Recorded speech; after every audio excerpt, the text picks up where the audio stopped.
돈보스코 성인 탄생 200주년 2015년 내년인데요. 돈보스코 성인께서 1815년 8월 16일 날 태어나셨으니까 이제 1년 반도 남지 않았어요. 그래서 성인 탄생 200주년을 기념하고 또 준비하기 위해서 하는 이 강좌입니다. 그래서 이 강좌는 돈보스코 성인의 초대가 되겠습니다. 그리고 세 번째 주는요, 특별히 선교에 대해서 더 생각하는 그런 주간입니다. 그리고 늘 우리 후원자들을 생각하고 기도 중에 기억하고 있지만, 특별히 이 세 번째 주는 그 선교 후원의 회원들을 더욱더 생각하면서 그렇게 지내는 그런 날입니다. 그래서 오늘도 지난달에 이어서 그 선교사 이야기를 계속 하고자 합니다. 지난달에 그 마리아 트롱카티 수녀님 그 일부라고 할 수가 있겠는데 그 수녀님 이야기를 했는데요. 오늘도 계속하겠습니다. 지난달의 주제는 제가 가겠습니다 였거든요. 그래서 그 수녀님의 영성은 한마디로 가겠습니다예요. 제가 가겠습니다. 주저하지 않고 뛰어드는 것입니다. 그런데 그 가운데서 오늘 그 수녀님의 그 생각 그리고 정신은 정말 사랑을 하되 철저히 하는 그런 사람. 그래서 제목을 한 번 주는 것은 영원히 주는 것이다 라고 붙여보았습니다. 이것은 이 수녀님의 말씀이에요. 수녀님이 그 1883년에 태어나서 1969년 돌아가신 지 얼마 안 된 거죠. 그러니까 1969년 대부분 기억하시죠? 그 어느 때인지요. 1969년 이후에 태어나신 분은 안 계신 것 같아요. 제가 보니까. 그런데 그 최근에 사셨던 분인데 이분이 1922년도에 그러니까 이탈리아 분인데 1922년도에 에콰도르로 그 선교를 떠납니다. 그리고 돌아가실 때까지 한 번도 본국에 돌아가지를 않아요. 너무너무 그 위대하신 그리고 사랑을 많이 받는 그런 선교사이셨기 때문에 주변에서 이 수녀님을 도와주고 싶은 분들도 많이 있었습니다. 그리고 이 수녀님의 명성이 이탈리아 본국에도 알려졌었어요. 그리고 라디오 방송을 통해서 방송이 되기도 하고요. 그래서 1968년도에 그러니까 선교를 떠난 지 46년이 되던 해에 수녀님을 그 이탈리아 본국에서 초대를 합니다. 그리고 오셔서 그 좀 선교에 대한 말씀도 해주시고 고향도 한번 방문하세요. 이미 고령이 되었을 때니까요.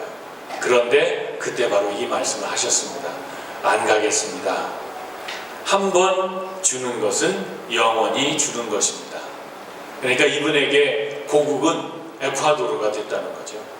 그래서 그러한 마음으로 일생을 사셨던 그 수녀님의 이야기를 오늘 한번 해볼까 합니다.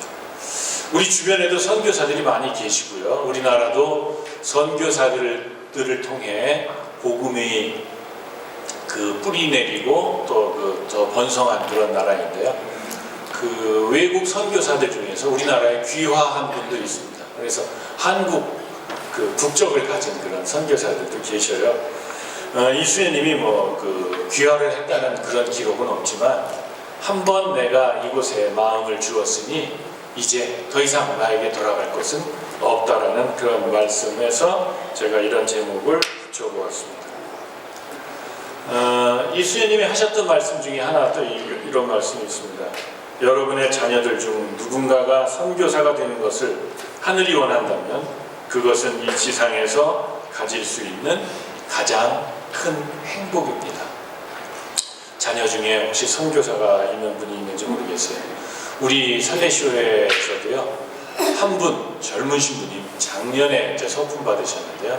작년 1월에 서품 받으신 분, 1년 동안 그 신월동 나눔의 집에서 사목을 하셨는데 3월 10일 날 그 아프리카, 잠비아, 말라위 그쪽으로 그 파견을 또 한 명 합니다.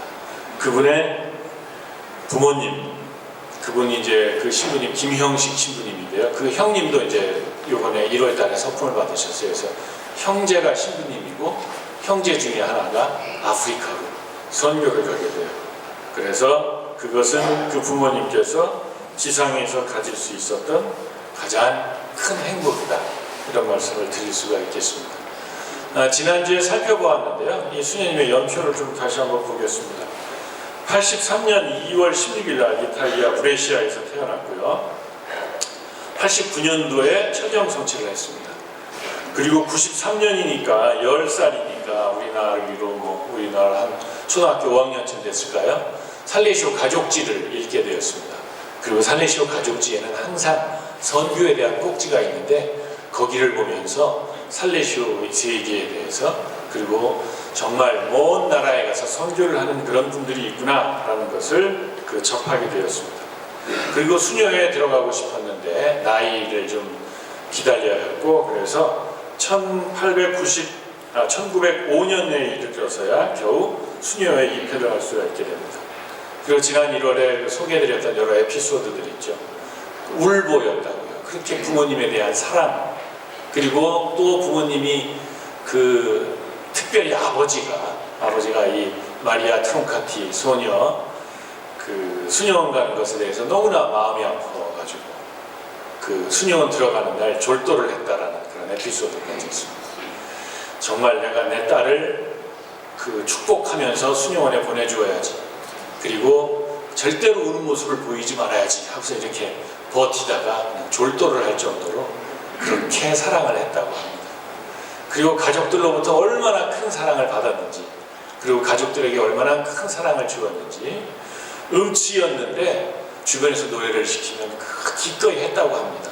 왜냐하면 자기가 음치가 노래하는 모습을 보고 사람들이 기뻐하니까 다른 이들에게 기쁨을 주기 위해서 막 노래를 했다고 해요.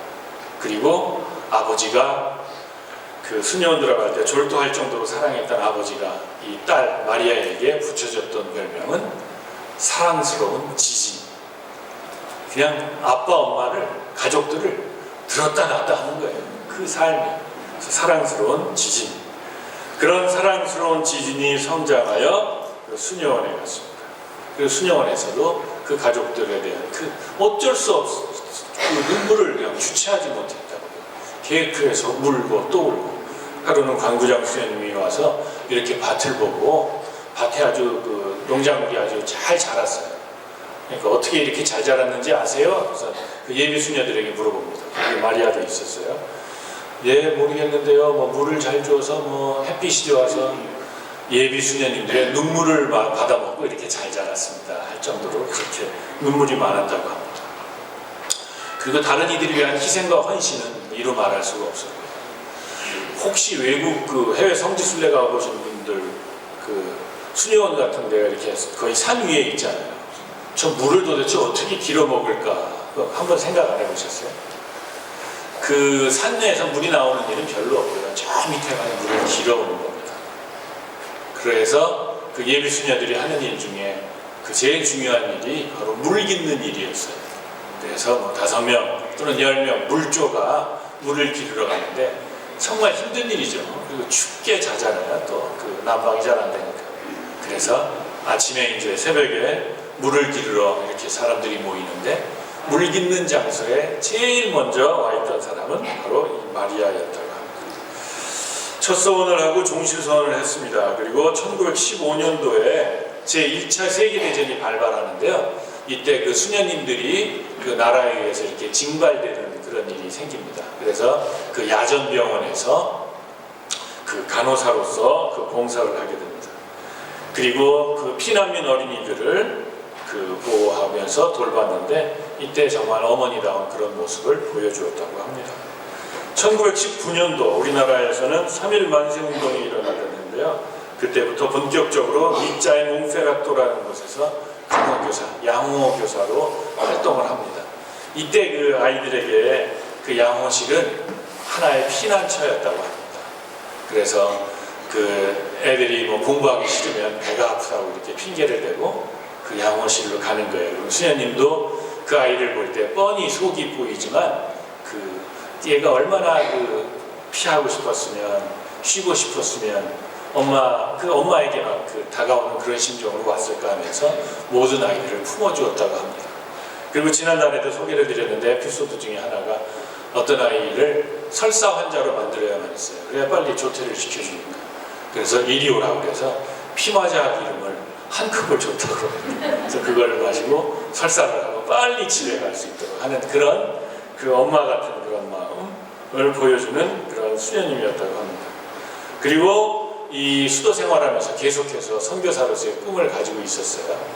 그리고 그 죽어가는 어떤 소녀에게 정말 네가 먼저 하늘나라에 가거든 하느님께 나를 꼭 선교사로 특별히 남한자들에게 보내달라고 그렇게 이야기를 합니다. 그러나 그 소녀가 어떻게 들었는지 아마 그 당시에 에콰도르에서 그 선교하시던 신부님 주교님이 오셔서 감론을 했을 거예요. 그러니까 이제 그 소녀, 죽어가는 소녀가 아 수녀님은 나 환자들을 위해 봉사하지 아니하고 에콰도르로 가게 될 거예요 라고 이야기를 했다고 했고 진짜로 그렇게 가게 되었습니다.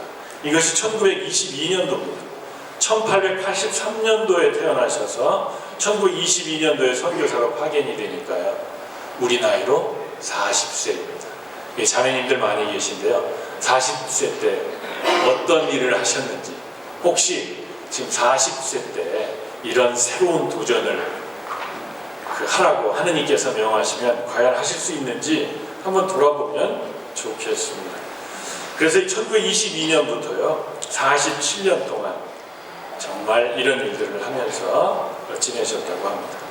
마취과 의사, 마취약도 놓아줬겠지만 이 그녀의 손길은 마취와도 같았다고 합니다. 좀 이따 사진을 하나, 재밌는 사진 하나 보여드릴게요.